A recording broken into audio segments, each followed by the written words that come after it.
रामगढ़ में चुनावी बयार एक नए रुख पर है। मैं आज भारतीय जनता पार्टी को अपना समर्थन देती हूँ। जहां एक तरफ सुमन मजोका का भाजपा में शामिल होना दलित वोटरों के लिए एक बड़ा सवाल खड़ा कर रहा है, वहीं दूसरी ओर रामगढ़ में हिंदुत्व की राजनीति की राह पर भाजपा चल रही है। क्या यह चुनावी चाल सही साबित होगी या भाजपा ने उत्साह में आत्मघाती फैसला लिया है? राजस्थान के रामगढ़ विधानसभा क्षेत्र में इस बार चुनावी हवा एक नया मोड़ ले मजोका का भाजपा में शामिल होना दलित वोटर्स के बीच नए सवाल खड़े कर रहा है। क्या यह एक राजनीतिक चाल है या फिर इसमें दलित समुदाय के हित छुपे हैं? रामगढ़, जो पहले से ही अपनी जातिगत राजनीति के लिए जाना जाता है, अब एक बड़ी राजनीतिक लड़ाई का केंद्र बन चुका है। का उपचुनाव केवल राजनीतिक ताकत का प्रदर्शन नहीं है, बल्कि यह दिखाता है कि दलित समाज आज कहाँ खड़ा है और उसकी राजनीतिक प्राथमिकताएं क्या हैं। रामगढ़ की राजनीति में दलित वोटर्स की भूमिका को नजरअंदाज नहीं किया जा सकता। यह क्षेत्र हमेशा से जातिगत समीकरणों पर आधारित रहा है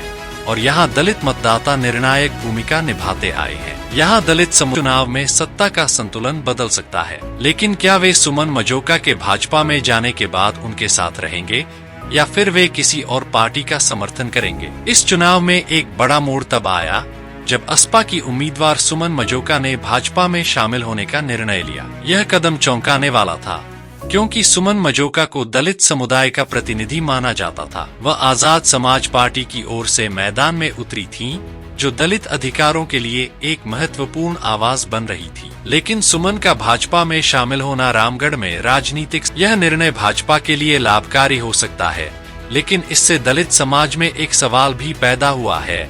क्या यह कदम सुमन का दलितों के साथ विश्वासघात है या फिर भाजपा में शामिल होकर वे दलितों के लिए कुछ नया कर सकती हैं? रामगढ़ का यह उपचुनाव भाजपा के लिए केवल एक चुनाव नहीं है, बल्कि एक रणनीतिक निर्णय है। राजस्थान में लंबे समय से भाजपा ने हिंदुत्व की राजनीति को अपनी अधिकारों के लिए आवाज उठाएंगी, लेकिन जब उन्होंने भाजपा का दामन थामा तो यह समुदाय सवाल करने लगा कि क्या यह उनके विश्वास के साथ धोखा था। वे सोच रहे हैं कि क्या भाजपा में रामगढ़ में चुनावी बयार एक नए रुख पर है। मैं आज भारतीय जनता पार्टी को अपना समर्थन देती हूँ। जहां एक तरफ सुमन मजोका का भाजपा में शामिल होना दलित वोटरों के लिए एक बड़ा सवाल खड़ा कर रहा है, वहीं दूसरी ओर रामगढ़ में हिंदुत्व की राजनीति की राह पर भाजपा चल रही है। क्या यह चुनावी चाल सही साबित होगी या भाजपा ने उत्साह में आत्मघाती फैसला लिया है? राजस्थान के रामगढ़ विधानसभा क्षेत्र में इस बार चुनावी हवा एक नया मोड़ ले चुकी है। यहाँ दलित समुदाय,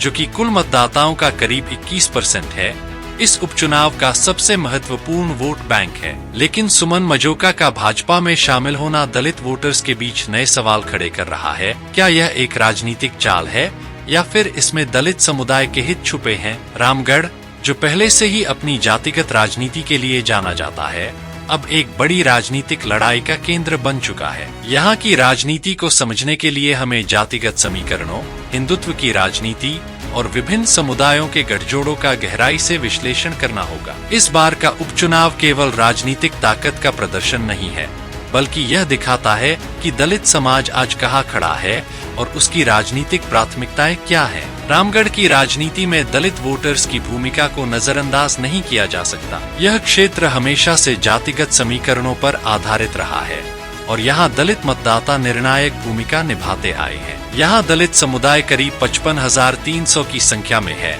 जो कुल मतदाताओं का लगभग 20.97% है। रामगढ़ के दलित मतदाताओं का झुकाव इस बार के उपचुनाव में सत्ता का संतुलन बदल सकता है, लेकिन क्या वे सुमन मजोका के भाजपा में जाने के बाद उनके साथ रहेंगे या फिर वे किसी और पार्टी का समर्थन करेंगे? इस चुनाव में एक बड़ा मोड़ तब आया जब असपा की उम्मीदवार सुमन मजोका ने भाजपा में शामिल होने का निर्णय लिया। यह कदम चौंकाने वाला था, क्योंकि सुमन मजोका को दलित समुदाय का प्रतिनिधि माना जाता था। वह आजाद समाज पार्टी की ओर से मैदान में उतरी थीं, जो दलित अधिकारों के लिए एक महत्वपूर्ण आवाज बन रही थी। लेकिन सुमन का भाजपा में शामिल होना रामगढ़ में राजनीतिक समीकरणों को बदलने वाला फैसला था। भाजपा ने दलित समुदाय को अपने पक्ष में लाने के लिए सुमन मजोका का साथ लिया, ताकि उनकी जीत की संभावना बढ़ सके। यह निर्णय भाजपा के लिए लाभकारी हो सकता है, लेकिन इससे दलित समाज में एक सवाल भी पैदा हुआ है।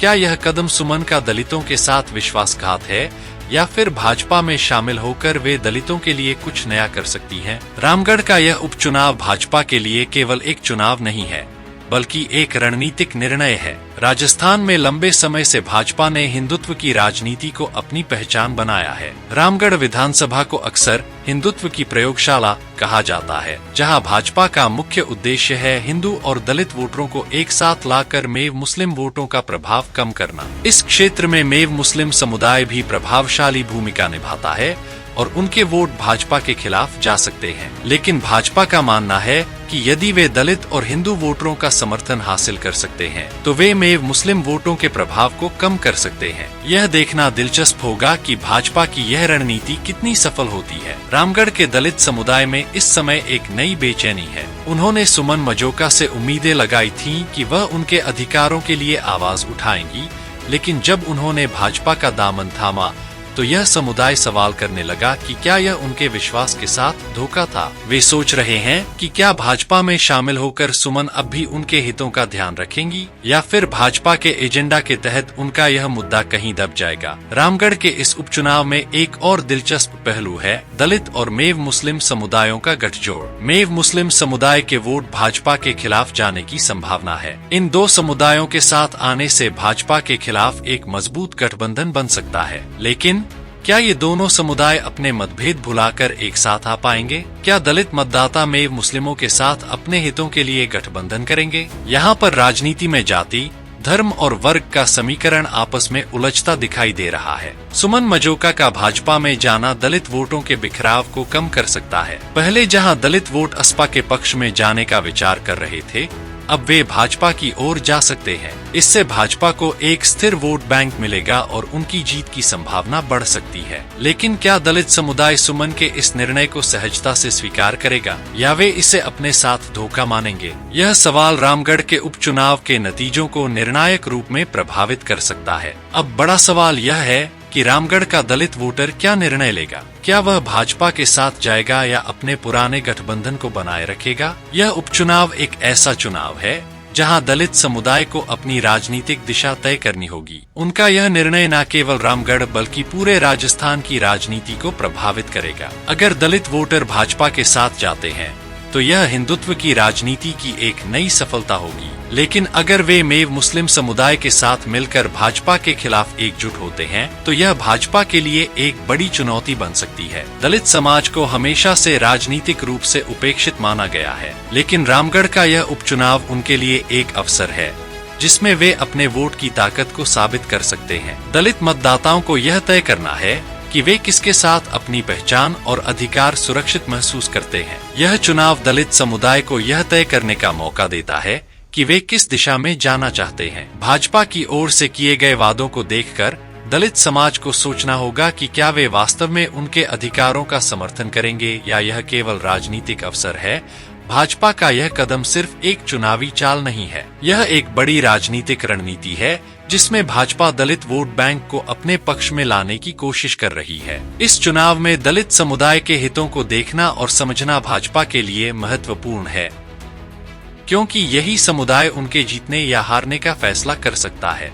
भाजपा ने सुमन मजोका को शामिल करके यह दिखाया है कि वे दलितों को अपने साथ जोड़ना चाहते हैं। लेकिन सवाल यह है कि क्या दलित समुदाय इस नई रणनीति को स्वीकार करेगा या इसे अपने साथ किया गया एक और छल मानेगा। रामगढ़ के इस उपचुनाव का परिणाम केवल एक चुनावी नतीजा नहीं होगा, बल्कि यह राजस्थान में दलित समुदाय के राजनीतिक दृष्टिकोण का एक प्रतीक बनेगा। भाजपा की हिंदुत्व की राजनीति, दलित समाज के अधिकारों की लड़ाई और मेव मुस्लिम समुदाय के बीच का तालमेल, यह सब मिलकर एक नया राजनीतिक समीकरण बनाएंगे। यह देखना रोचक होगा कि रामगढ़ का दलित मतदाता किस ओर झुकता है। क्या वह भाजपा का समर्थन करेगा या मेव मुस्लिम समुदाय के साथ मिलकर अपने अधिकारों की रक्षा का नया तरीका अपनाएगा। तो दोस्तों, यह थी रामगढ़ उपचुनाव में दलित वोटरों की भूमिका और भाजपा की रणनीति पर हमारी विशेष रिपोर्ट। आपको क्या लगता है, क्या सुमन मजोका का भाजपा में शामिल होना दलित समुदाय के लिए फायदेमंद साबित होगा